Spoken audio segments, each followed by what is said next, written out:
Welcome to গল্পের সুতো। Episode 2 এর শুরুতে মিয়া ওই ছেলেকে দেখার আগে করছো। এদিকে আমরা দেখি জেন একটা রুমে একা বসে আছে।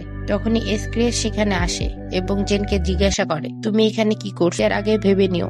এই বলে সে চলে যায়। জেন ভাবতে থাকে, এরা সবাই আসলে কারা, আর এই সুপ্রিমোটাই বাকে। জেন নিজের হাতের দিকে তাকায়, তার হাতে পুরো আঙুলের দাগ পড়ে গেছে। তার খুব ব্যথাও হচ্ছিল। তারপর জেন ক্লাসে ফিরে আসে। তারপর জেন তার ফ্রেন্ডের সাথে দেখা হয় এবং দেন এবং জিজ্ঞাসা করে এবং জেনকে বলেন, আজ যে ভুল করেছো এটা যেন ভবিষ্যতে আর না হয়। সুপ্রিমো খুবই বিভিন্ন, সে এদিক সেদিক ঘুরছিল। কিছু ছাত্র দেখেছে কেউ কি তাকে চ্যালেঞ্জ করলে সে পাল্টা জবাব দেয়। সে একদিন তখন সে বলে, সুপ্রিমো, হয়তো সে তোমার দৃষ্টি আকর্ষণ করতে চায়। প্রতি বছরই কেউ এমন থাকে যে তোমার নজরে আসার চেষ্টা করে। তখন সুপ্রিমো বলে, আমার মনে হয় না সে আমার দৃষ্টি আকর্ষণের জন্য এসব কিছু করছে। তোমরা দুজন তার উপর নজর রেখো। আমি তার সম্পর্কে তোমাদের জানা থাকা দরকার। ওয়াশরুম থেকে সরাসরি নিজের রুমে চলে যাবে। জেন আর মার্ট চলে যায়। জেন ম্যাটকে বলে, আমি একাই ওয়াশরুমে যাই। এই স্কুলকে তৈরি করেছে ব্ল্যাক ব্লাড গ্যাং এর সদস্য কারা এবং ডেভিল গড ওয়ারিয়রদের সদস্য কারা।